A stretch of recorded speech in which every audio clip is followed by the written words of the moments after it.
ছেলের মা মানে সেজো মাসি সব থেকে বেরোতে দেরি করেছে। ছেলের বিয়ে দিতে যাচ্ছে এত দেরি করে যে কি বলবো। আমরা সবাই রেডি হয়ে বেরিয়ে পড়লাম, কিন্তু মাসি এখনো বেরোতে পারলো না। আমরা এসে বাইরে দাঁড়িয়ে আছি, তারপর মাসি বেরোলো। কি বলবেন?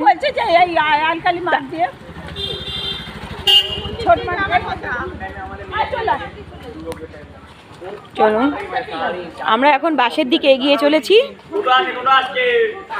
ও টোটো বলা হয়েছে, টোটো করে বাসে রেল স্টেশন যাব, তারপর আমরা ওখান থেকে বাসে উঠে এতে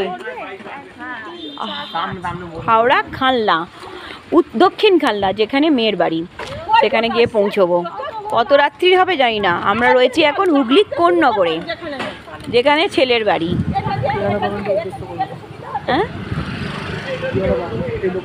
আচ্ছা, ও ছেলের বাড়ি হচ্ছে হাওড়া, এই হুগলি কোন্নগর পিয়ারা বাগান। এখান থেকে আমাদের হাওড়া খালনা যেতে কমপক্ষে 2 ঘন্টা সময় লাগবে। কখন গিয়ে পৌঁছবো আমরা কেউ জানি না, বাড়ি ফিরবো কখন সেটাও কেউ জানি না। এবার আমার ভাই চিন্টু, সে তো চাইছে তার বিয়েটা আমরা সকলে মিলে দেখি, কিন্তু জানি না আমরা পৌঁছতে পারবো কিনা। প্রচুর ফোন করা হয়ে গেছে ওর, অনেকবার ফোন করা হয়ে গেছে। এই দেখুন, সবাই এখন বাসের দিকে এগিয়ে চলেছে।